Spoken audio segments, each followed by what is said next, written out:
প্রথমে আমার পীরে কামেল মুর্শিদে মুকাম্মেল হজরত মাওলানা শাহ শফি মখদুম মোহাম্মদ খাজা ইসরাইল চিস্তি নিজামীর পাক কদম মোবারকে ভক্ত চুম্বন রেখে আলোচনা শুরু করতে যাচ্ছি।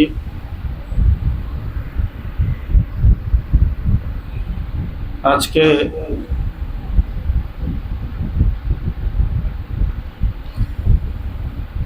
বেলাদাতে রাসূল সাল্লাল্লাহু আলাইহি সাল্লাম মানে হচ্ছে আমাদের আখিরি নবী হযরত মুহাম্মদ সাল্লাল্লাহু আলাইহি সাল্লামের জন্মবার্ষিকী।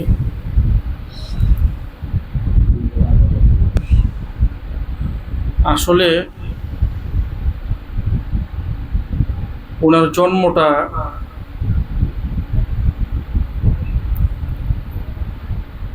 কবে এটা কেউ সঠিকভাবে বাস্তবিক জানে না। তবে আমরা জানি যে এই দিনে আল্লাহ রাব্বুল আলামিন ওনাকে পৃথিবীতে প্রেরণ করেছে। প্রেরণ করেছে মানে কি, পাঠানো হয়েছে ওনাকে।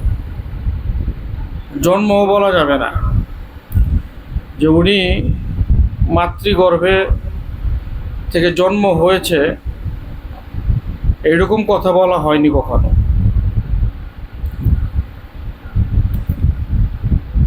কোরআনে বলেন, হাদিসে বলেন, যত দলিল দস্তাবেজ যা কিছু আছে সব জায়গার মধ্যে আছে যে রাসূলকে পাঠানো হয়েছে, প্রেরিত রাসূল, রাসূলকে প্রেরণ করা হয়েছে। প্রেরণ করা হয়েছে মানে কি, পাঠানো হয়েছে।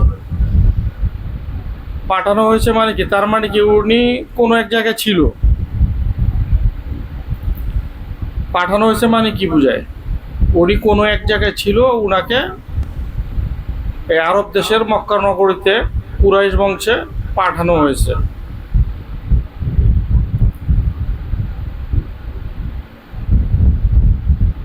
যখন মাখলুকাতের মধ্যে কোনো কিছুই ছিল না, সর্বপ্রথম যখন সমগ্র মাখলুকাত ছিল না, পৃথিবী ছিল না, গ্রহ নক্ষত্র চাঁদ চন্দ্র সূর্য কোনো কিছুই ছিল না,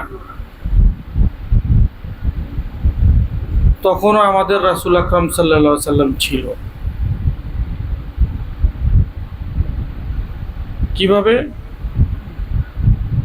মহান রাব্বুল আলামিন বলছে কোরআনে, আউয়ালু মা খালাকাল্লাহু মিন নূরি। আল্লাহ তাআলা সর্বপ্রথম কি সৃষ্টি করছে? হুজুর আকরাম সাল্লাল্লাহু আলাইহি সাল্লামের নূর, নাকি? সৃষ্টি করছে বলতে কি, আল্লাহ তাআলারই নূরে মুজাসসিম দুইটা ভাগ হয়ে গেছে। দুইটা ভাগের থেকে একটা প্রভু আর একটা হচ্ছে রাসূল আকরাম সাল্লাল্লাহু আলাইহি সাল্লাম। এই হইল দুই, দুজন একই নূরের থেকে সৃষ্টি। তারপর রাসূল আকরাম সাল্লাল্লাহু আলাইহি সাল্লামের নূর থেকে সব কিছু সৃষ্টি করা হলো। সমস্ত মাখলুকাত যা কিছু আছে, ব্রহ্মাণ্ডে যা কিছু আছে, সব কিছু সৃষ্টি করা হলো কার থেকে? রাসূলের নূর থেকে। বলে না, আল্লাহর নূরে নবী সৃষ্টি, নবীর নূরে সমস্ত মাখলুকাত সৃষ্টি। তো রাসূলের নূর সৃষ্টি করা হলো। তারপরে আস্তে আস্তে আল্লাহ তাআলা মালাইকাগণ, তারপরে বিভিন্ন গ্রহ নক্ষত্র পৃথিবী সব কিছু 7 দিনে সৃষ্টি করলো। তারপরে সৃষ্টি করার পর হযরত আদম আলাইহিস সালামকে আল্লাহ তাআলা সৃষ্টি করলো। আদম আলাইহিস সালামকে সৃষ্টি করার মধ্যে একটা রহস্য আছে। আমাদের রাসূলের মর্যাদাটা কতটুক সেটা জানা যাবে আর কি। আল্লাহ তাআলা ফেরেশতাদেরকে যখন বলল যে আমি একজন প্রতিনিধি সৃষ্টি করতে যাচ্ছি, খলিফা সৃষ্টি করতে যাচ্ছি, তখন ফেরেশতারা বলল, আপনি কি এমন কিছু সৃষ্টি করবেন যারা পৃথিবীতে দাঙ্গা হাঙ্গামা, অপরের সম্পদ লুণ্ঠন এগুলো করবে? আল্লাহ বলছে যে না, আমি যা জানি তোমরা তা জানো না। কোরআনের কথা এটা। এই কথাটা পরে আসছে, কিন্তু আল্লাহ তাআলা প্রথমে এই কথাটা বলছে। ওই সময় তো আর কোরআন নাজিল হয়নি, ফেরেশতাদের ওই সময় কথাটা বলছে। এই কথাটাই কত হাজার হাজার বছর পরে কোরআনের মধ্যে আসছে না, রাসূল বলছে আমাদেরকে।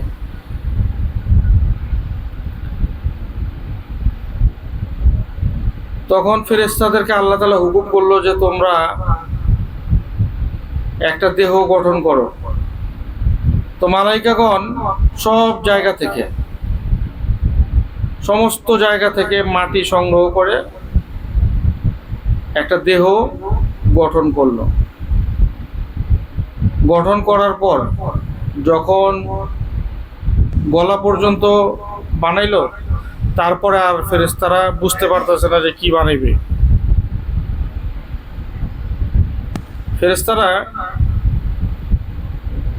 বুঝতে পারতেছে না যে কি বানাইব। তারপর ফেরেশতারা মহান রব্বুল আলামিনকে বলল যে আল্লাহ, আমরা তো আর সামনের দিকে আগাইতে পারতেছি না, এরপর কি দিব এটা ভাইবা পাইতেছি না কি হবে। তখন আল্লাহ তাআলা বলল যে ঠিক আছে, তোমরা এটা কালো পর্দা দ্বারা আবৃত করে রেখে দাও। তো ফেরেশতারা ঠিক সেইভাবে কালো পর্দা দ্বারা আবৃত করে রেখে দিল সেই দেহ মোবারকটা। তো ওইভাবে রইল। আমরা জানি আল্লাহ কুন বললে হয়ে যায়, ফায়া কুন বললে ধ্বংস হয়ে যায়, নাকি? আল্লাহ নিজেও বলছে যে আমি কুন বললে হয়ে যায়, ফায়া কুন বললে ধ্বংস হয়ে যায়।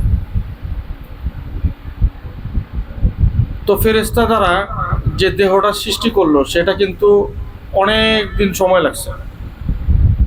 আল্লাহ কুন বললে হয়ে যায় ওইরকম ভাবে কিন্তু হয়ে যায়নি। ঠিক আছে, অতটুকু করার পরে তো স্থগিত দিল না গলা পর্যন্ত। তারপর ৭০,০০০ বছর পার হয়ে গেল। ৭০,০০০ বছর যখন পার হইল, তখন আল্লাহ তাআলা ফেরেশতাদেরকে বলতেছে যে তোমরা এই পর্দাটা উন্মোচন করো, মানে এই পর্দাটা তোমরা সরায় দাও। তখন আল্লাহর হুকুমে ফেরেশতারা সেই পর্দাটা সরায় দিল। সরায় দিয়া দেখলো যে একটা আকৃতি এসে পড়ছে, মানুষের আকৃতি। তো মানুষের আকৃতি আইসা গেল, তাইলে কি মানুষকে মানে আদমকে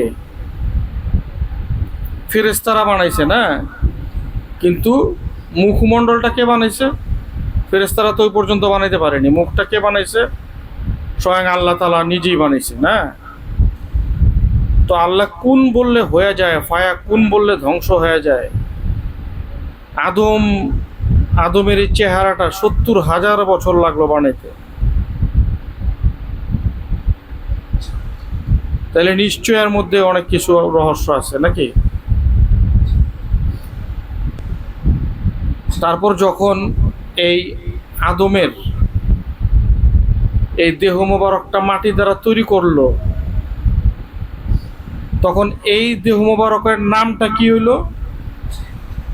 খাকি আদম। এটার কি বলে? খাকি আদম। তার মানে কি ওইটার মধ্যে কোনো জান নাই, চলাফেরা করতে পারে না, মূর্তির মতো না? একটা প্রতিমা যেরকম থাকে ওই মূর্তির মতো, ওটার মধ্যে কোনো কিছু নাই, অ্যাক্টিভ হয়নি ওটা এখনো। এটা হলো খাকি আদম।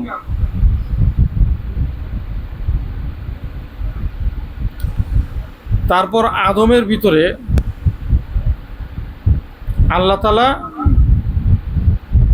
তার যে রূহ আছে, আল্লাহ তাআলার স্বয়ং রূহ, যেটা স্বয়ং প্রভু। রূহ বলতে কি বুঝি আমরা? আমরা বলি যে জান, কিন্তু এটাই হচ্ছে স্বয়ং প্রভুর পরম, যেটাকে বলে। তো সেই রূহ ফুৎকার করলো। তো ফুৎকার করার পর যখন আদমের ভিতরে ঢুকতে গেল, তখন আদমের ভিতরে অন্ধকারের কারণে সেই রুটা সেখানে স্থায়িত্ব পাইল না, স্থায়ীভাবে থাকতে পারলো না, আবার বাইরে যায়। আবার রূপ উৎকার করে আবার ঢুকতে চায় প্রভু সেখানে, তো উনি স্থায়ীভাবে থাকতে পারতেছে না, বাইরে যেতেছে। তখন কি করবে? তখন কি করলো? ওই যে আউয়ালু মা খালাকাল্লাহু মিন নূরি, যখন রাসূল আকরাম সাল্লাল্লাহু আলাইহি সাল্লামের নূর মোবারক, নূরে মুহাম্মদি যেটাকে বলে, নূরে মুজাসসিম, নূরে মুহাম্মদি যখন আদমের মধ্যে দিল, তখন আদম এর ভিতরে আলোকিত হয়ে গেল। আলোকিত হয়ে যাওয়ার পর তখন প্রভু তার মধ্যে প্রবেশ করলো। প্রবেশ করার পর তখন সে ওইখানে স্থায়ী হইল। স্থায়ী হওয়ার পর, এর আগে আরো কিছু ঘটনা আছে। স্থায়ী হওয়ার পর তখন মালাইকাগণকে বলল যে তোমরা আদমকে সেজদা করো। বলছিল না প্রভু যে তোমরা আদমকে সেজদা করো? তো সব মালাইকাগণ আদমকে সেজদা করলো, শুধুমাত্র ইবলিস ব্যতীত না। তো সবাই যখন সেজদা করলো, তখন ওই সেজদাটা আল্লাহ স্বয়ংই পাইল। এই বিষয়গুলো তো অনেকে বুঝতে পারে না, সবাই ভাবে যে আদমকে সেজদা করলো। না, আদমকে মূলত সেজদা না, মূলত আদমের মধ্যে যার স্থান আছে তাকে সেজদা করা হয়, আদমকে নয়।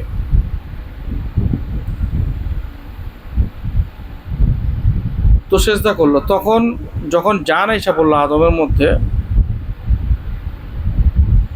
তখন সেটা কি হলো? সুফি আদম। আদমের মধ্যে যখন জান আইসা পড়ছে, আদম যখন অ্যাক্টিভ হয়ে গেছে, তখন সেটা হয়ে গেছে সুফি আদম। সুফি আদম হইল না, যার মধ্যে প্রভু ঢুকে যেতে পারে, সে তো সুফি।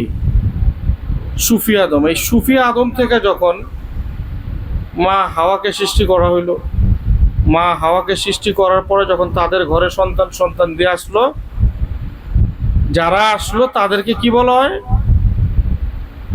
বনি আদম। মা হাওয়ার ঘর থেকে যে সন্তান দিয়ে আসলো তারা কি? বনি আদম। তার থেকে আস্তে আস্তে নবী রাসূলগণ, পয়গম্বরগণ, ওলিয়া উলিয়াগণ, গাউস কুতুবগণ, সাধারণ মানুষ তখন থেকে আদমের থেকে চালু হয়ে গেল, মানব জাতি শুরু হয়ে গেল। এটা কি?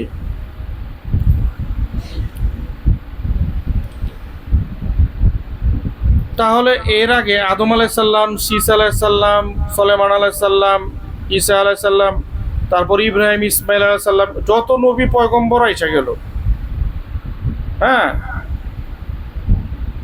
1,24,000 পয়গম্বর, মতান্তরে 2 লক্ষ না, যে আইসা গেল 1,24,000, মতান্তরে 2 লক্ষ পয়গম্বরগণ। এগুলো সব কত আবার হাজার বছর এখান থেকে চলে গেল, ওনারা যুগের পর যুগ আইসা গেল না? তো যুগের পর যুগ ওনারা আইসা গেল, যাওয়ার পর শেষে কে আসলো? সবার শেষে না আমাদের নবী করিম সাল্লাল্লাহু আলাইহি সাল্লাম আসলো। তো শেষে উনারে পাঠাইলো, কিন্তু আমরা তো প্রথমেই উনারে পাই হিসাবে। মূলত হিসাবটা আমরা কিন্তু উনারে প্রথমেই পাই। আর উনি ছাড়া আদম চৈতন্য হয়নি। উনার মর্যাদাটা কতটুকু? উনার নূরে মোহাম্মদী যতক্ষণ পর্যন্ত না আদমের মধ্যে গেল, ততক্ষণ পর্যন্ত আদম চৈতন্য হইল না। তো আমরা প্রথম থেকে উনাকেই পাই। তার মধ্যে এত নবী পয়গম্বর মহান রাব্বুল আলামিন পাঠাইছে কি কারণে? পাঠাইছে ওই কারণে যে তোমরা যায়া পৃথিবীটাকে সংরক্ষণ করো, আমার আখিরি নবী আসবে, ওইখানে আগমন করবে, তাদেরকে এই দায়িত্ব দিয়ে পাঠানো হয়েছে না। তো তারা তাদের দায়িত্ব পালন করছে, করার পর প্রত্যেকে আবার এটাও বলছে যে আমার পরে একজন পয়গম্বর আসবে, তোমরা তাকে অনুসরণ করবা। তো এরকম করে ঈসা আলাইহিস সালাম পর্যন্ত প্রত্যেকেই আমাদের নবী করিম সাল্লাল্লাহু আলাইহি সাল্লামের কথা বলছে। প্রতিটা পয়গম্বরগণ আমাদের নবী করিম সাল্লাল্লাহু আলাইহি সাল্লামের কথা বলছে।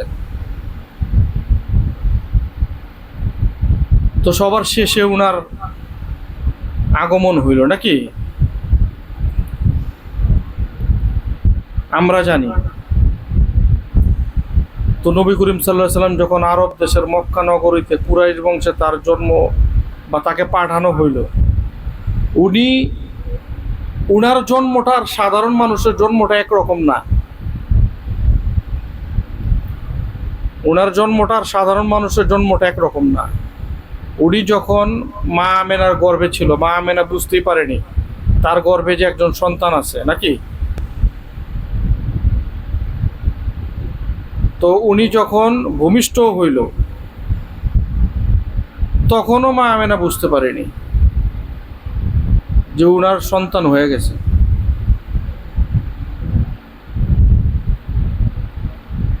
আমরা প্রত্যেকটা মানুষ পৃথিবীতে আগমন করি, আমাদের মাথা আগে আসে দুনিয়াতে নাকি, আমরা মাথা আগে আসি। তার মানে কি আমরা সবাই দুনিয়াতে মাথা নত করে আসি। আর রাসূল আকরাম সাল্লাল্লাহু আলাইহি সাল্লাম যখন দুনিয়াতে আসছে তখন উনি পা আগে দিছে জমিনে, ওনার পায়ের স্পর্শ আগে হয়েছে নাকি। এটি হচ্ছে যে উনার মুজিজা, সাধারণ মানুষের মতো উনার জীবন না। তো উনি যখন পৃথিবীতে পা রাখলো, উনার পা রাখার সাথে সাথে সমস্ত মাখলুকাত, গ্রহ নক্ষত্র বৃক্ষ রাজি যা কিছু আছে সমস্ত কিছুই সেজদায় অবনত হয়ে গেল। যখন উনি পৃথিবীতে পা রাখলো তখন সমস্ত কিছু সেজদায় অবনত হয়ে গেল। এমনকি তৎকালীন সময়, ওই সময় জামানার যত মূর্তি বানানো ছিল, বড় বড় প্রতিমা মূর্তি যেগুলো ছিল ওইগুলো পর্যন্ত সেজদায় অবনত হয়ে গেছে রাসূলের যখন আগমন হয়েছে। নূরে মুজাসসিম আইসা পড়ছে নাকি, রহমতের মালিক আইসা পড়ছে। কোরআনে আল্লাহ ঘোষণা দিছে না, রাত্রে বললাম না আল্লাহ তাআলা কি বলছে কোরআনের মধ্যে, ওমা আরসালনাকা ইল্লা রাহমাতুল লিল আলামিন, হে রাসূল আমি আপনাকে রহমত স্বরূপ পৃথিবীতে প্রেরণ করেছি। আল্লাহ তাআলা রহমত স্বরূপ রাসূলকে প্রেরণ করেছে। তার রহমত তো ঘোষণা দিল কোরআনে কত বছর আগে, প্রায় 1500 বছর আগে কোরআনে ঘোষণা দিল রহমত স্বরূপ প্রেরণ করেছে। কিন্তু উনার রহমত তো আদম আলাইহিস সালামের সময় থেকে। উনার রহমত ছাড়া তো আদমের ভিতরেও চৈতন্য লাভ করতে পারেনি, উনার নূরে মুজাসসিম ছাড়া তো আদমও চৈতন্য লাভ করতে পারেনি। তাহলে রহমত স্বরূপ উনাকে আগে থেকে সৃষ্টি করা হয়েছিল।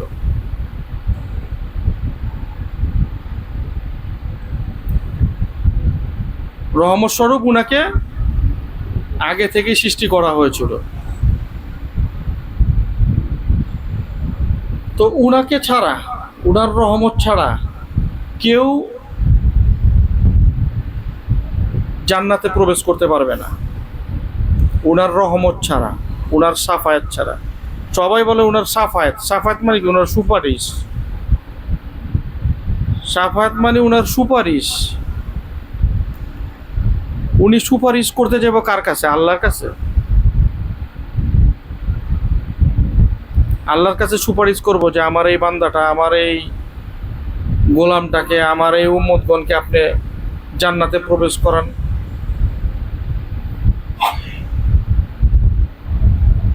বাস্তবতায় একটা কথা জানা রাখেন, উনি কারো জন্য সুপারিশ করব না।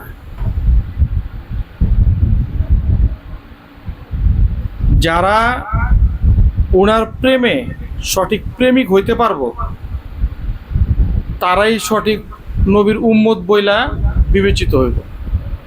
আর যারা রাসূলের সঠিক উম্মত থাকবো তাদের কোনো সুপারিশের প্রয়োজন থাকবে না, তাদের কোনো সুপারিশ নাই। যে নবীর উম্মত হয়ে গেছে, খাঁটি উম্মত হয়ে গেছে, তার আর উম্মত হিসেবে যদি হয়ে যায় রাসূলের সুপারিশ করার জায়গাটা কোথায় থাকে?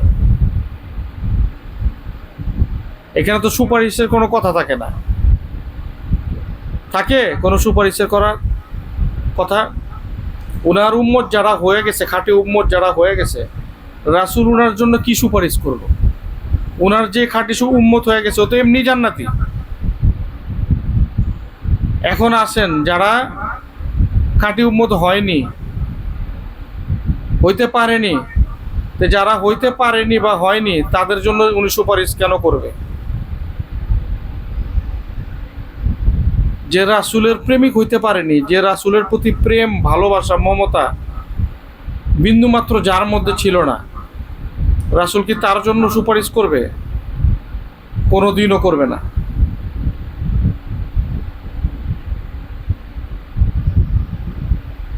কখনো উনি সুপারিশ করবে না। আমি বলছি না, মুর্শিদের বেলায় তো ঠিক তেমনই।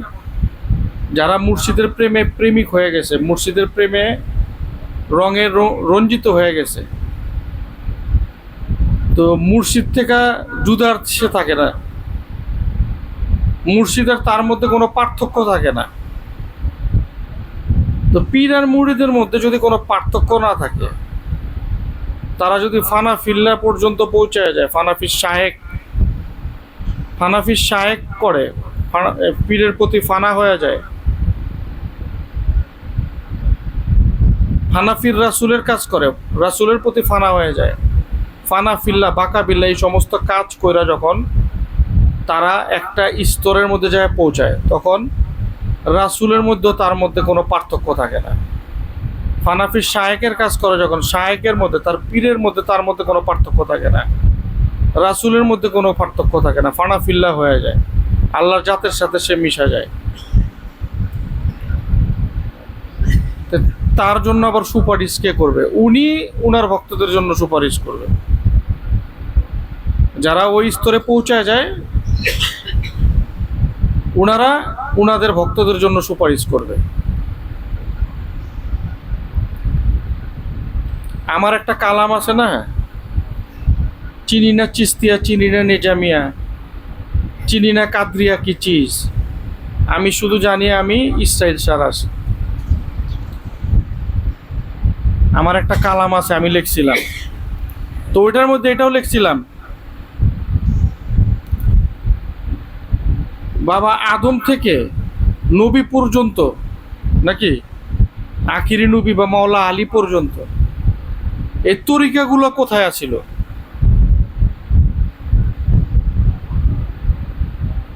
আদম আলাইহিস সালাম থেকে শুরু করে মাওলা আলী কারামুল্লাহ ওয়াজহু পর্যন্ত, ইমাম হাসান আলাইহিস সালাম, ইমাম হোসেন আলাইহিস সালাম, ওনাদের সময় পর্যন্ত এই তরিকাগুলো কোথায় ছিল? তখন তো কোনো তরিকা ছিল না। তারা কিভাবে জান্নাতের সার্টিফিকেট পাইল? ইব্রাহিম আলাইহিস সালাম, যত নবী রাসূল পয়গম্বর সবাই যে আইসা গেছে, তারা কিভাবে জান্নাতের সার্টিফিকেট পাইল? তরিকা ছাড়া। ওই সময় তো কোনো তরিকা ছিল না, বায়াতের সিলসিলা ছিল না, তো কেমনে পাইলো? প্রেমের মাধ্যমে পাইলো। কিভাবে তারা জান্নাতের সার্টিফিকেট পাইলো? প্রেমের মাধ্যমে। যেমন ওই কালামের মধ্যে আমি এটাও বলছি, নবীর প্রেমে প্রেমিক হইয়া ওয়াশকুরুনি হয় আউলিয়া।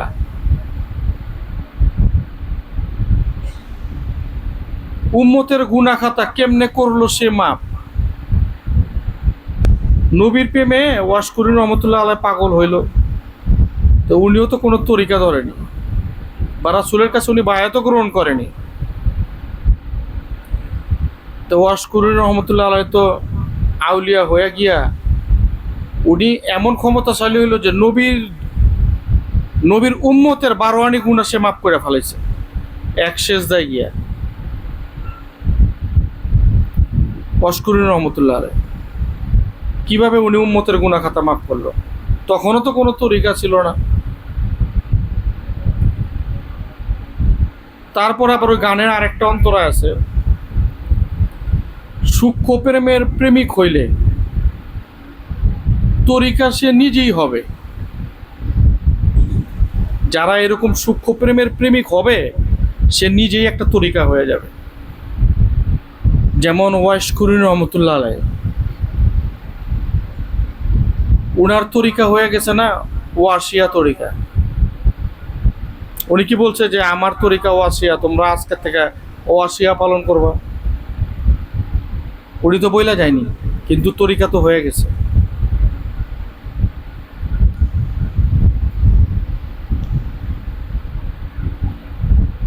কেমনে হয়েছে? নবীর প্রেমে প্রেমিক হইয়া। তো এই রাসূলের প্রতি প্রেমিক হইয়া যারা তরিকা হয়ে যায়, তো এই রাসূল সম্পর্কে অনেক মানুষ যারা আছে যে রাসূলকে সাধারণ মানুষ মনে করে,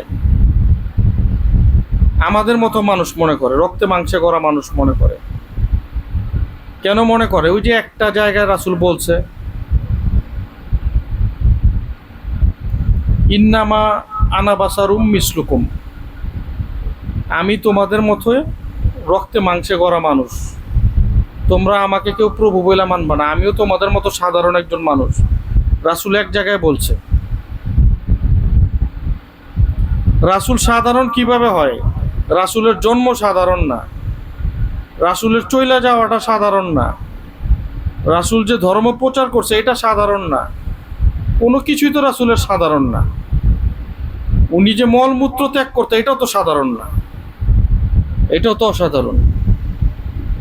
উনি যখন মূত্র ত্যাগ করতো, ওনার মূত্র থেকে মাসকে আম্বারের ঘ্রাণ আসতো। উনি যখন মল ত্যাগ করতো, ওনার মল আজও পর্যন্ত কেউ দেখতেই পারেনি। তা সাধারণ কোন দিক দিয়ে হইল? উনি যখন রাস্তা দিয়ে চলাফেরা করতো, ওনার উপর একটা ছায়া থাকতো সবসময়, রোদ্রের আলো যাতে তার উপরে না পড়ে। তা সাধারণ কোন দিক দিয়ে উনি?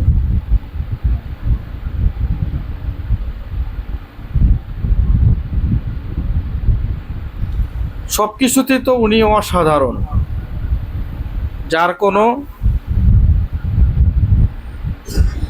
তুলনাই নেই, অতুলনীয়। এর মাঝখানে অনেকে বলে রাসূল গায়েব জানে না, বলে না? অনেকে বলে না রাসূল গায়েব জানে না। গায়েবের মালিক একমাত্র আল্লাহ। গায়েবের মালিক যদি আল্লাহ হয়, তাহলে ইমন কোন গায়েবটা আছে যেটা আল্লাহ জানে? ওই গায়েবটা পয়দা করলো কেটা আবার? ওইটা আবার কোন গায়েব যেটা আরেকজনে পয়দা করছে? আল্লাহ জানে গায়েবের মালিক। এমন কোন গায়েব আছে নাকি?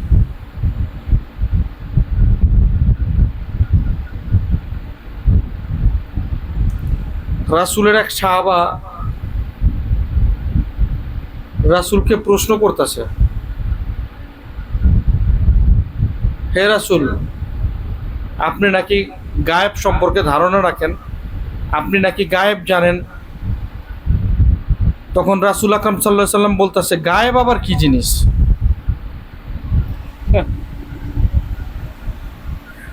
রাসূল আকরাম সাল্লাল্লাহু আলাইহি সাল্লাম বলতেছে, গায়েব এটা আবার কি বস্তু, কি জিনিস? রাসূলরে এক সাহাবা প্রশ্ন করছে যে আপনি নাকি গায়েব জানেন? রাসূল বলতেছে, গায়েব আবার কি জিনিস? গায়েব বুঝেন না? যেটা অদৃশ্য, যেটা আমরা দেখতে পারি না।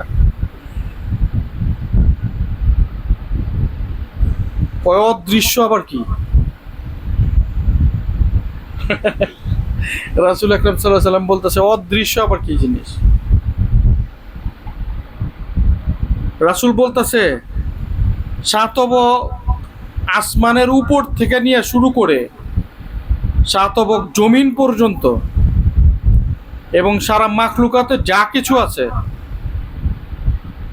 সব কিছু আমার চোখের সামনে ভাসে।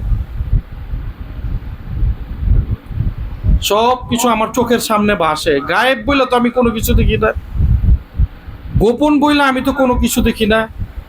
আমি দেখি ৭০,০০০ গজ মাটির নিচে যে ছোট ছোট কীট পতঙ্গ থাকে তারাও আল্লাহ আর আমি রাসূলের জিকির করে। আমি এটাও শুনতে পাই, আমি এটাও দেখতে পারি। কিন্তু তুমি আমাকে কি প্রশ্ন করলা যে গায়েব? আমি তো গায়েব বইলা কোনো কিছু পাইতাছি না খুঁজা। কোনটা গায়েব?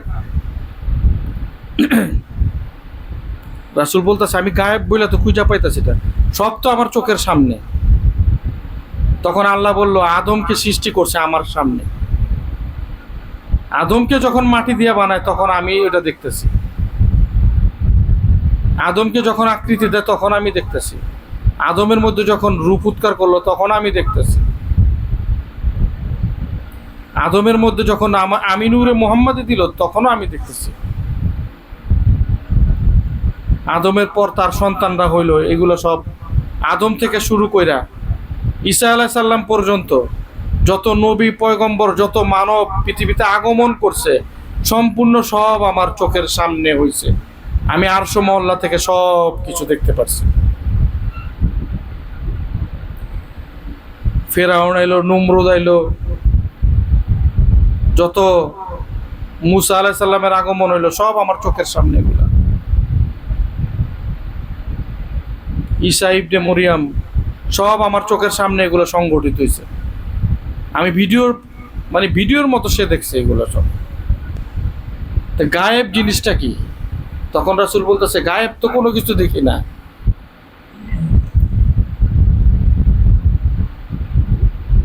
তো ওনার চোখের সামনেই সব হইলো। তা আমরা এই কথাগুলো কই থেকে পাইলাম? এই যে আদম আলাইহিস সালামের ঘটনা, ওই সময়কে আমরা ছিলাম? আদম থেকে শুরু করে ঈসা আলাইহিস সালাম পর্যন্ত যত নবী রাসূল আইসা গেল, প্রত্যেকের যে জীবন কাহিনী আছে, ঘটনাগুলা আমরা তো এগুলোতে জানতাম না। তা আমরা এই সমস্ত সব কিছু কথা কই থেকে পাইলাম? রাসূলের কাছ থেকে পাইলাম নাকি? রাসূল আমাদেরকে বইলা দিছে এই কথাগুলা। রাসূলের কাছ থেকে পাইলাম না আমরা সব এই কথাগুলা?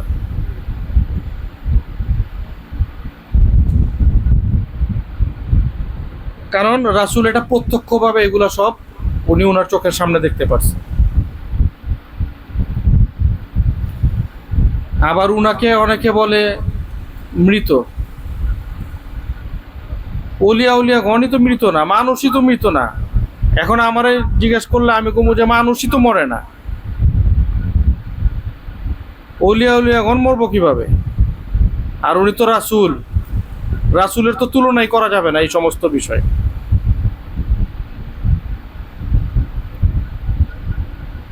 সাধারণ মানুষই তো, মানুষেরই তো মৃত্যু হয় না। এই ব্যাপারে এই বিষয়ে আমি আরো আলোচনা করছি মানুষ সম্পর্কে।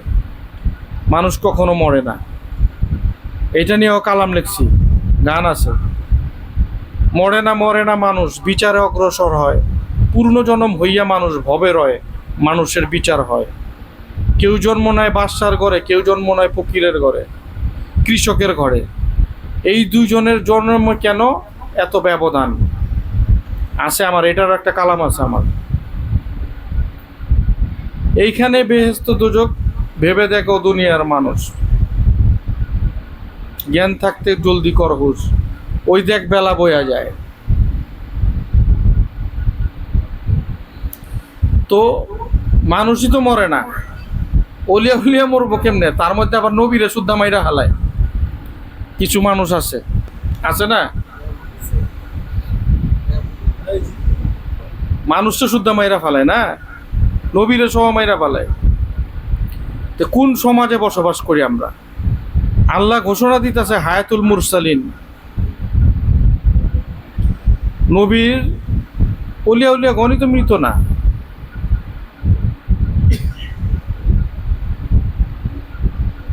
তাকে মৃত বইলা সম্বোধন করে। রাসূল মারা গেছে, আমাদের মতো রক্ত মাংস করা মানুষ কি কয় এগুলা? এই সমস্ত বিষয় আল্লাহ বলতেছে যাকে সৃষ্টি না করলে আমি মাখলুকাতের কোনো কিছুই সৃষ্টি করতাম না। যাকে সৃষ্টি না করলে আমি মাখলুকাতের কোনো কিছুই সৃষ্টি করতাম না। তারে কয় মৃত। আচ্ছা, আমরা কার ইবাদত করি? আমরা আল্লাহর যারা সাধারণ আছে বা যেই আছে সবাই মুর্শিদের কেউ আল্লাহর ইবাদত আমরা করি নাকি? আমরা আল্লাহর ইবাদত করি না। এখন আমরা যদি আল্লাহর ইবাদত বন্দেগী করি, এখন আল্লাহ কি কারো ইবাদত বন্দেগী করতে হয়? আল্লাহর কি কোনো ইবাদত বন্দেগী আছে? নাই। আমরা না আল্লাহর ইবাদত বন্দেগী করব।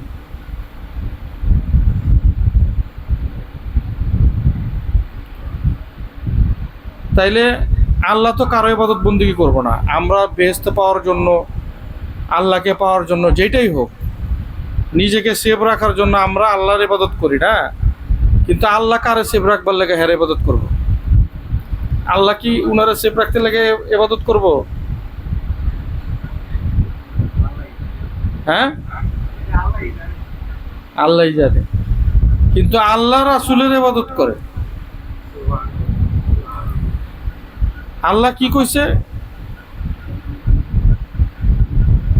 ইন্নাল্লাহা ওয়া মালাইকাতাহু ইউসাল্লুনা আলান নবী ইয়া আইয়ুহাল্লাযীনা আমানু সাল্লু আলাইহি ওয়া সাল্লিমু তাসলিমা। ইয়া আইয়ুহাল্লাযীনা আমানু সাল্লু আলাইহি ওয়া সাল্লিমু তাসলিমা। কাকো কইলো এটা? ইন্নাল্লাহা ওয়া মালাইকাতাহু ইউসাল্লুনা আলা, মালাইকাগণরে কইলো। মালাইকাগণ কারা? ফেরেশতারা। আল্লাহ তাআলা ফেরেশতাকে বলতেছে ইন্নাল্লাহা ওয়া মালাইকাতাহু ইউসাল্লুনা আলান নবী, হে ফেরেশতাগণ, তোমরা আমার নবীর দুরূদ পাঠ করো এবং নবীর প্রতি সালাম পেশ করো। ফেরেশতাদেরকে বলতেছে তোমরা করো, আমি আল্লাহ আমার নবীর প্রতি দুরূদ ও সালাম পেশ করি। জান্নামেতে স্বয়ং আল্লাহ সহ দুরূদ শরীফ পাঠ করে, তারে একদল মানুষ কয় মরা। তাহলে ওরা কোন আল্লাহরে মানতেছে? ওই আল্লাহ তো নবীরে মানে। ওরা যে আল্লাহরে মানে ওই আল্লাহ তো আবার নবীরে মানে।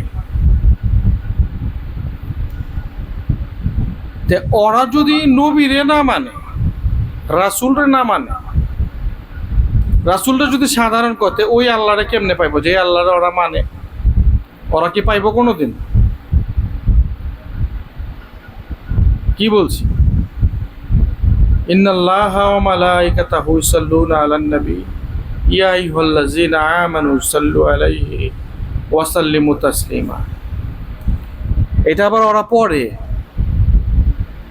এটা কিন্তু ওরা বাদ দেয় না, ওরা পড়ে, কিন্তু ওরা মানে না। কয় নবী মরা, নবী মইরা গেছে। অথচ মানুষই তো মরে না। আমি তো এটা ব্যাখ্যা সহকারে কয়ে দিছি। নবী তো মরবো দূরের কথা, মানুষই তো মরে না।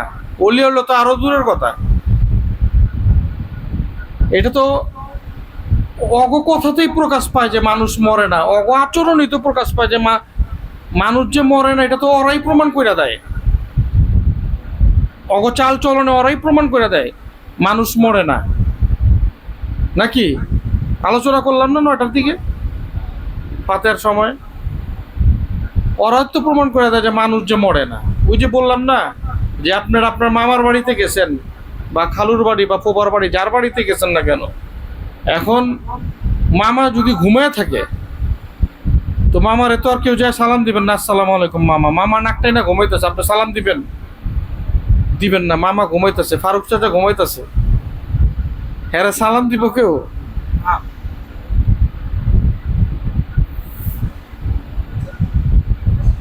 হ্যাঁ কেউ সালামও দিব না। কে দিব না? কারণ হ্যাঁ ঘুমাইতেছে। কি মইরা গেছে নাকি?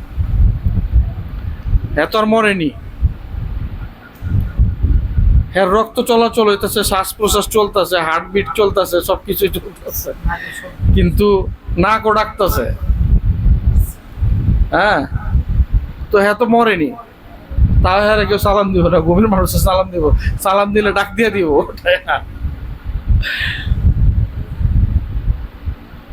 তো অগ কথায় আই যে জীবিত মানুষ তো সালাম দেয় না। তো ওরা মানুষ যে মরে না এটার প্রমাণটা দেন।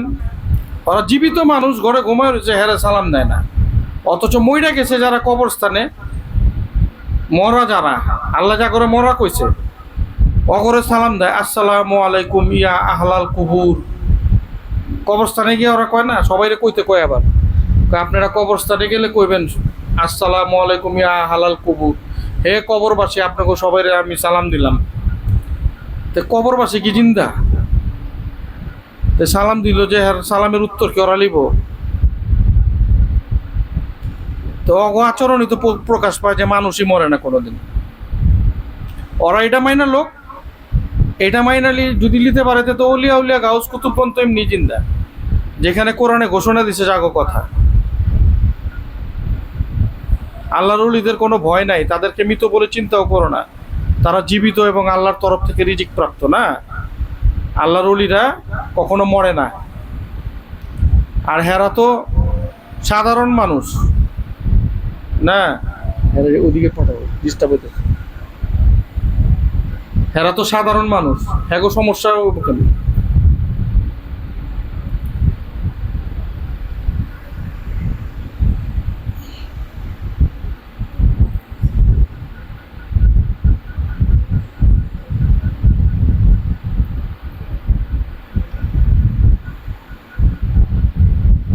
তো অগ কথাই কিন্তু প্রকাশ পায় যে মানুষ কোনোদিন মরে না, অথচ ওরা যারা মরা অগরে জিন্দা বানাইতেছে, অথচ অলিয়া উলিয়া গড়ে মৃত বানায় দিছে, অলিয়া উলিয়াদের মৃত বানায় দিছে, নবীরে সহ মৃত বানায় দিছে। দেখেন ওরা এতটা জাহিল, এতটা মূর্খ, নবীদের শুদ্ধ নামাজ পড়ায় ছেড়ে দিছে, নবীরে সহ নামাজ পড়ায় ছেড়ে দিছে। ওরা নবী নামাজ পড়ছে, এই করছে, পাঁচ ওয়াক্ত মুক্ত মুখ, এটা ওইটা, নবীরে সহ নামাজ পড়ায় ছেড়ে দিছে এই দলটা। নবী কি নামাজ পড়ে? নবী নামাজ পড়তে আয়নি, উনি নামাজ পড়াইতে আইছে। আল্লাহ তাআলা উনাকে নামাজ পড়তে পাঠায়নি পৃথিবীতে, নামাজ পড়ানোর জন্য পাঠাইছে, যে তুমি যা নামাজ শেখাও, নামাজ পড়াও। আর যে শিক্ষক, সে আগের থেকে সব শিখাই আহে, তার পড়তে হয় না। একজন মাস্টার্স পাস করা একটা ব্যক্তি, মাস্টার্স পাস করছে, সেই ব্যক্তি যদি একটা ঘরে বসে একলা একলা আদর্শলিপি বই পড়ে, আদর্শলিপি বই যদি একটা মাস্টার্স পাস করা ব্যক্তি যদি পড়ে, তো একটা মানুষ তারে দেখলে কি কইব? পাগল কইব না? কবে এই বেটা এত বড় শিক্ষিত মানুষ হয়ে পোলাপানের আদর্শলিপি বই পড়ে, কইব কি না? কিন্তু সেই ব্যক্তির পাশে যদি একটা ছোট বাচ্চা থাকে, তখন মানুষ দেখলে কইব না, এটা তো উনি পড়ে না, ওই বাচ্চাটা শিখাইতেছে, ওরা শিখাইতেছে। তখন আর পাগল কইব না, তখন কি কইব না? পাগল তখন আর পাগল কইব না, তখন কইব না শিক্ষক, সে টিচার, সে শিক্ষা দিতেছে। শুধু আমাদের নবী না, পূর্বের যুগের থেকে যত নবী রাসূল পয়গম্বর আইসা গেছে, তারা প্রত্যেকেই মাসুম, তারা প্রত্যেকেই মাসুম। মাসুম কারা হয়? মাসুম হয় তারা যাদের কোনো গুনাহ নাই। মাসুম কাদেরকে বলা হয়? যাদের কোনো গুনাহ নাই। একটা মাতৃগর্ভের থেকে একটা শিশু যখন জন্মগ্রহণ করে, যেরকম নিষ্পাপ থাকে নাকি, ওইরকম নিষ্পাপ প্রত্যেকটা নবী রাসূলগণ, তারা হলো নিষ্পাপ। আর ওই কথাই কইলাম যে নবীরে সহ নামাজ পড়া ছেড়ে দিছে এরা, বললাম না? নবী কি নামাজ পড়তে এসে না পড়াইতে এসে? পড়াইতে এসে। তো নবী যেই নামাজ পড়ছে ওই নামাজ পড় না, এরা গুহার মধ্যে যা না, 14 বছর পর্যন্ত থাক না, থেকে আল্লাহর দিদার লাভ কর না, বনে জঙ্গলে যায় উলিয়া উলিয়া মতন সাজন বদন কর না, মসজিদের মধ্যে ঢুইকা এসির মধ্যে কার্পেটের মধ্যে বয়ে আল্লাহরে পাওয়া যায়। এত সহজ আল্লাহরে পাওয়া?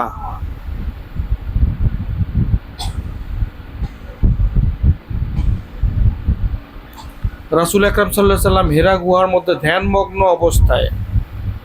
ধ্যানমগ্ন অবস্থায় যখন 14টা বছর উনি কাটাইছে, তখন আল্লাহ তার সালাতে, এটা তার সালাত ছিল, এইটাও সে পড়তো না, এইটাও সে শিখাই দিছে, শিখানোর জন্য করছে। এটা কি? আল্লাহ নূরের থেকে যিনি নাকি সৃষ্টি, তার আবার কিসের নামাজ, রোজা, হজ, জাকাত এগুলো? যিনি সমস্ত মাখলুকাতের চোখের সামনে হইতে দেখছে, উনি কিসের ইবাদত বন্দেগী করবে? এই ইবাদতও করছে একদল মানুষের জন্য। কারা? যারা আউলিয়া উলিয়া গাউস কুতুব, তাদেরকে শিক্ষা দেওয়ার জন্য হেরা গুহায় তার গমন করা। তো উনি হেরা গুহার মধ্যে 14 বছর কাটাইছে। আল্লাহ তার ইবাদতে সন্তুষ্ট হয়েছে। সন্তুষ্ট হয়ে কি কইছে? হে মুহাম্মদ, আমি তোমার নামাজে সন্তুষ্ট হয়েছি, তোমার সাথে আমি সাক্ষাৎ করব। আল্লাহ কি কইছে? নবীর সাথে সাক্ষাৎ করব। কিসের জন্য সাক্ষাৎ করব? এই নামাজের জন্য। এই নামাজের জন্য সাক্ষাৎ করব, যেই নামাজের কথা কোরআনে আইসা পড়ছে। কি আসছে কোরআনের মধ্যে? আসসালাতুল মেরাজুল মুমিনিন। কোরআনে আইসা পড়ছে কি? আসসালাতুল মেরাজুল মুমিনিন। মুমিন যখন সালাত কায়েম করে, আল্লাহর সাথে তার দর্শন হয়, সাক্ষাৎ হয়। আমরা তো মসজিদের শহর ঢাকা, দেশগ্রামেও মসজিদের অভাব নাই। সারা সমস্ত বাংলাদেশে লক্ষ লক্ষ মসজিদ আছে না? লক্ষ লক্ষ মসজিদের মধ্যে কোটি কোটি কি মুসল্লি আছে না? নামাজ পড়তে যায়। লাখ লাখ ধরেন ইমাম সাহেব আছে, লক্ষ লক্ষ মাওলানা মুফতি সাহেব আছে। প্রত্যেককে জিজ্ঞাসা করে দেখবেন, আসসালাতুল মেরাজুল মুমিনিন যে কথাটা, কয়টা ইমাম সাহেবের সাথে আল্লাহর সাথে মেরাজ হয়েছে, সাক্ষাৎ হয়েছে, দর্শন হয়েছে?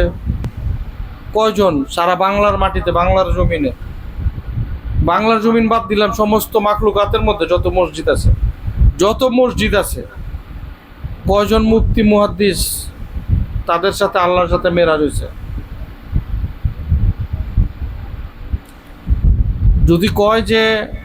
যদি কেউ কয় যে আমার সাথে মেরাজ হয়েছে, কোনো মুফতি মুহাদ্দিস বা মাওলানা যদি কয় আমার সাথে মেরাজ হয়েছে, তাইলে কোনো ভুয়া কথা, ভুয়া।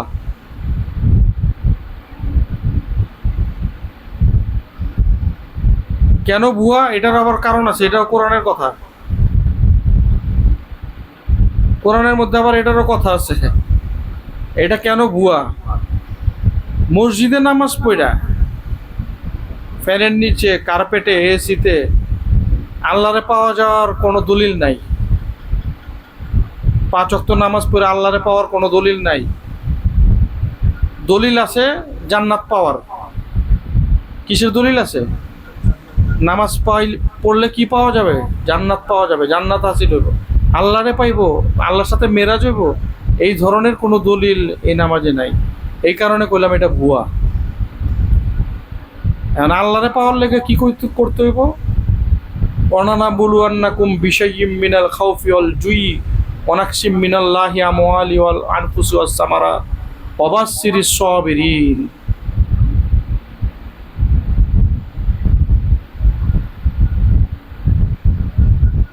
ওয়াবাশশিরিস সাবিরিন আল্লাযিনা হুম ইয়াসবাতুহুম মুসিবাতুন ক্বালু ইন্না লিল্লাহি ওয়া ইন্না ইলাইহি রাজিউন।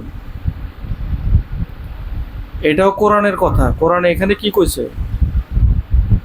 ওয়ালানাবুলুন্নাকুম বিশাইয়্যিম মিনাল খাউফ ওয়াল জুই ওয়াল আনফুসি ওয়াস সামারাত। আল্লাহ তাআলা বলতেছে, তোমরা যদি আমাকে পেতে চাও, তোমরা আমাকে পেতে চাইলে আমি তোমাদেরকে বিভিন্নভাবে ভয় দেখাবো। আল্লাহ কি কইছে? খৌফ দেখাবো, ভয় দেখাবো।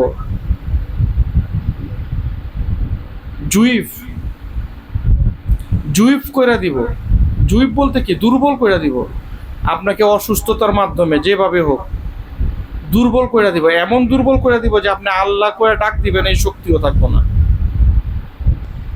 ওয়ালানাবুলুয়ান্নাকুম বিশাইয়্যিম মিনাল খাউফ ওয়াল জুই ওয়াল আনফুসি ওয়াস সামারাত। এমনটা দুর্বল করে দিব। তারপর উনি আপনাদেরকে বিভিন্নভাবে পরীক্ষা করব, কি দিয়া? ফল, ফসল ক্ষয়ক্ষতির মাধ্যমে। কোরআনেই কথা কইতেছে আল্লাহ। আপনি ফসলের পর ফসল, কানির পর কানি ফসল লাগাইছেন, সব নষ্ট হয়ে যাবো নিমিষে। ডাইরেক্ট কোরআনে কইতেছে ফসল লাগাইবা নষ্ট হয়ে যাবে।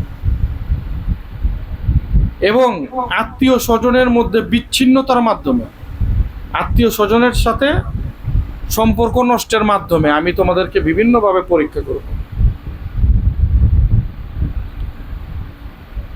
তো এই সমস্ত পরীক্ষা, এই সমস্ত অসুস্থতা, দুর্বলতা, এইগুলা সব সহ্য কইরা যদি তুমি অবাস সিরিজ সব ঋণ মানে তুমি যদি সবুর করতে পারো, তাইলে তুমি গিয়া আল্লাহরে পাইবা, আমাকে পাইবা। আল্লাহ বলছে তাইলে তুমি আমার রাস্তায় আইতে পারবা, আমাকে পাইবা। তা আল্লাহ পাওয়ার রাস্তা কোনটা? এইটা। মসজিদে নামাজ পড়লে তো এটার রাস্তা না। কষ্ট ছাড়া তো আল্লাহরে পাওয়া যায় না। ফসল নষ্ট হইব, ফল ফ্রুট নষ্ট হইব। ধরেন ফসল তো আর সবসময় থাকবো না। অনেকে ব্যবসা করছে, ব্যবসায় লস হইব না, এটাই তো। সবসময় তো আর ফল ফসল থাকবো না, এইগুলা ব্যবসায় লস হইব, বিভিন্নভাবে ক্ষয়ক্ষতি হইব। ক্ষয়ক্ষতির বিভিন্ন মাধ্যম আছে, তা আল্লাহ তো আর সব ভাঙ্গা করে দিব না। আজকালকার মোল্লার আবার সব ভাঙ্গা চায়, সব কিছু ভাঙ্গা কইতে কয়। কোরআনে আসেনি এই কাম করে, এটা কোরআনে আসেনি, কোরআনে পাইছো কই? নাকি কোরআনে যদি না থাকে তাহলে কোরআনে যেটি আছে ওইটি মানুক। কোরআনে কি বলছে? যে শূকরের মাংস খাওয়া হারাম কইছে না? তাহলে কোন মাংস খাওয়া জায়েজ আছে?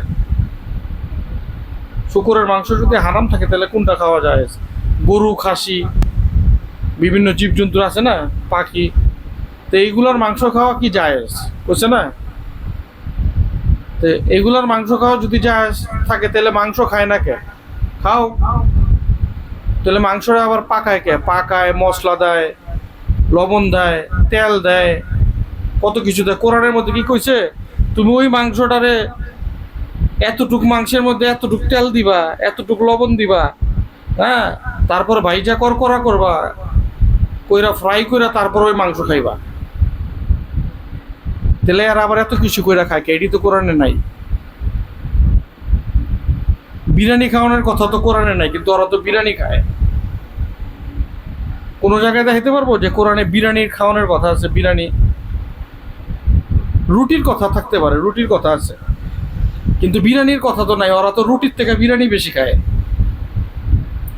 অথচ আমগো কোনো কিছু আইলে ওইটা রিজিকে যে কোরআনে আসেনি, এটা কই পাইছো? কোরআনে আসেনি। কোরআনে তো বহুত কিছু নাই যেটা তোমরা করো। ফকিররা তো কোরআন, ফকির গমতো কোরআন মানতে পারবো না। ওরা ফকিররা যেভাবে কোরআন মানে ওরা ওইভাবে কোরআন মানতে পারবো না।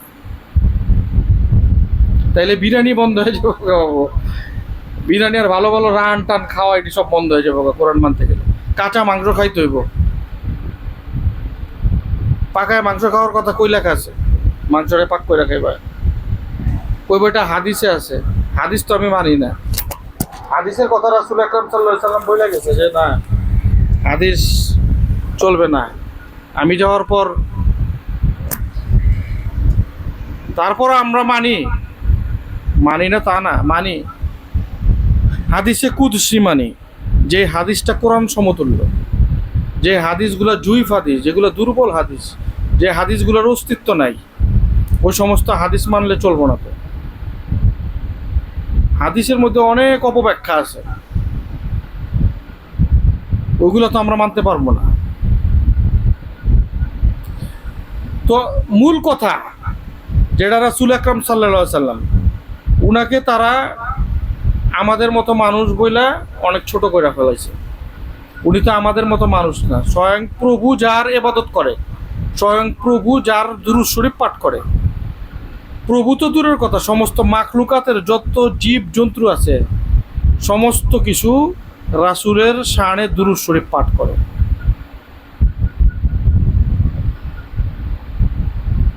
রাসূলের শানে দুরূদ শরীফ পাঠ করে।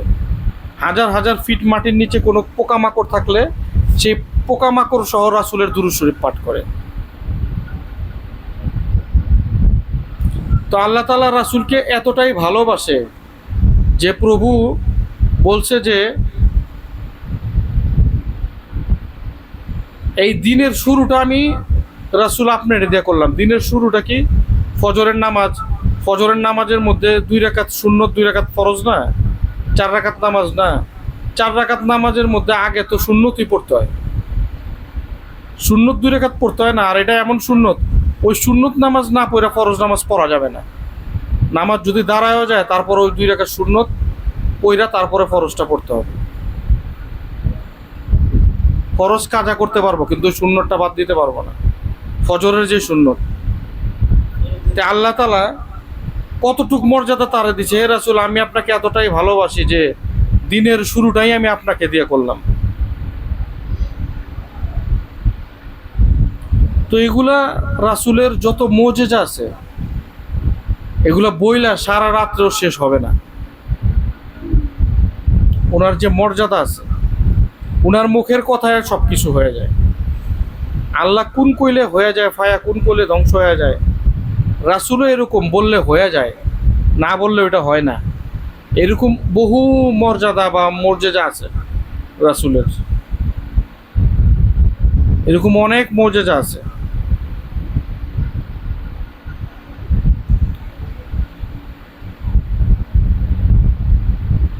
তৎকালীন সময় রাসূল তার এক সাহাবাকে বিয়ের জন্য প্রস্তুতি গ্রহণ করতে করেছে যে তুমি বিয়ের প্রস্তুতি নাও। তো সাহাবা বিয়ের প্রস্তুতি নিছে, বিয়ের প্রস্তুতি নিয়ে বিয়ে করব, বিয়ে হয়েছে।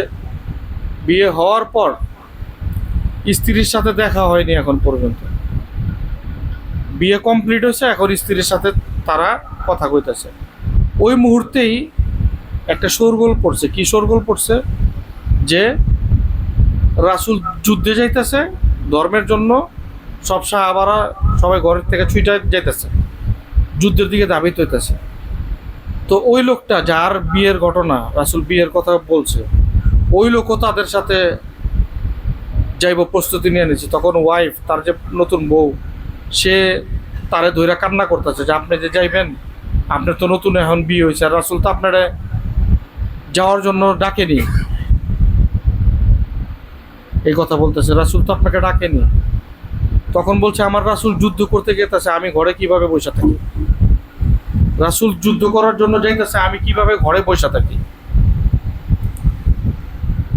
তো উনিও যুদ্ধের প্রস্তুতি নিয়ে চলে গেছে। তার নতুন পরিবার তো কান্নাকাটি করতেছে। তো যুদ্ধর সংগঠিত যখন হইল, প্রায় মাসখানিক হয়েছে যুদ্ধ সংগঠিত হয়েছে, যুদ্ধে জয়ী হয়েছে মুসলিমরা যুদ্ধে জয়ী হয়েছে, ফাত্তা লাভ করছে, যেটাকে বলে ফাত্তা মানে জয়ী। যখন জয়ী হইল তখন সব মানুষজন আসতেছে, যখন কেউ আহত অবস্থায় আসতেছে, কেউ নিহত অবস্থায় আসতেছে, কারো লাশ নিয়ে আইতেছে, যখন দেশে ঢুকতেছে সবাই। তো ওই সময় এইটা দেখে না ওই স্ত্রীটা খুব কান্দাকাটি করতেছে যে আমার স্বামী কই, আমার স্বামী তো এখনো দেখতেছি না, সবাই তো আইসা পড়তেছে। তো তার স্বামী যুদ্ধে মারা গেছে, তার স্বামী হইতেছে যুদ্ধে মারা গেছে। এখন তো কেউ তো আর বলে না, সবাই যার যার মতো যার যার ঘরে যেতেছে। তো অনেক কান্নাকাটি করতে করতে দেখে যে রাসূল আকরাম সাল্লাল্লাহু আলাইহি সাল্লাম আইতেছে। তখন আমাদের নবী করিম সাল্লাল্লাহু আলাইহি সাল্লাম যখন আসতেছে, সাথে সাথে ওই মহিলাটা তার পায়ে পইরা কান্নাকাটি করতেছে, এমনভাবে কান্নাকাটি করতেছে যে তার কান্না শুইরা রাসূল তারে যে কি জবাব দিব এটার জবাব সে খুঁজে পাইল না। রাসূলকে জিজ্ঞেস করতেছে যে বলেন আমার স্বামী কই, আমার স্বামী কোথায়? হ্যাঁ, এমনভাবে কান্নাকাটি করে পায়ে জড়ায় ধরে কান্নাকাটি করতেছে। তখন রাসূল তার কান্না দেখে কইতে পারলো না যে তোমার স্বামী মারা গেছে। রাসূল কি বলল? যে ও যে তোমার স্বামী আসতেছে, অপেক্ষা করো,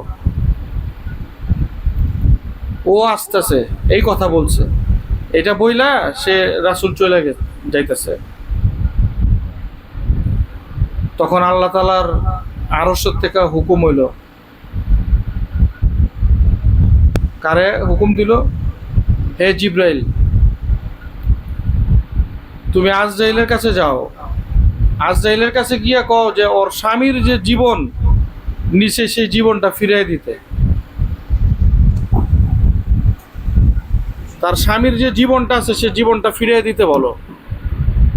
হ্যাঁ, তখন আজরাইল আলাইহিস সালামের কাছে গেল জিবরাইল আলাইহিস সালাম, আল্লাহর হুকুম তার স্বামীর জীবন ফিরিয়ে দিতে। তখন আজরাইল বলছে, না, আল্লাহর হুকুমে তো জীবন বিসর্জন হয়েছে, আল্লাহর হুকুমে তো তাকে মারা হয়েছে, তার কতল করা হয়েছে, তার জান নেওয়া হয়েছে, এটা কেন ফিরিয়ে দিব? তখন বলছে যে না, আল্লাহ আবার হুকুম করছে তার স্বামীর জীবনটা ফিরিয়ে দিতে। কেন? তখন আজরাইল আলাইহিস সালাম আবার আল্লাহর কাছে গেছে। আল্লাহ বলতেছে, আল্লাহ আপনি ওনার জীবনটা দিতে বলছেন? বলছে, অবশ্যই তার জীবন ফিরিয়ে দিবা। তুমি যদি তার জীবন ফিরিয়ে না দাও তাহলে আমার হাবিবের জবান ঝুটা হয়ে যাবে। কারণ আমার হাবিব বলছে যে তার স্বামী আসতেছে, এখন তার স্বামীর যদি মৃত লাশ যায় তাহলে আমার হাবিবের জবান মিথ্যা হয়ে যাবে। আমি আমার রাসূলের জবান কখনো মিথ্যা হতে দেব না। তো সাথে সাথে তার জীবন ফিরিয়ে দিছে। তো রাসূল কি দোয়া কলমা পড়ে ফু দিছে? আল্লাহ কোন কইলে হয়ে যায় ফায়া, কোন কইলে ধ্বংস হয়ে যায়, আর রাসূল আসতেছে কইলে মৃত মানুষ জীবিত হয়ে আইসা পড়ে। তো হেরে কয় মরা, যে মানুষের জীবন দান করে হেরে মানুষ মরা কয়। তো কোন সমাজে আমরা বসবাস করি? না, এটা হইতেছে আঙ্গ সমাজ। তো যাক, উনার সম্পর্কে কথা আলোচনা করলে সারা রাত শেষ হবে না। সামনে আবার আলোচনা হবে, মূল্যবান আলোচনা হবে। এই বলে আজকের আলোচনা শেষ করতেছে, আজান দিয়ে দিবে কিছুক্ষণ পরে। ওয়া আখির দাওয়ানা আনিল হামদুলিল্লাহি রাব্বিল আলামিন।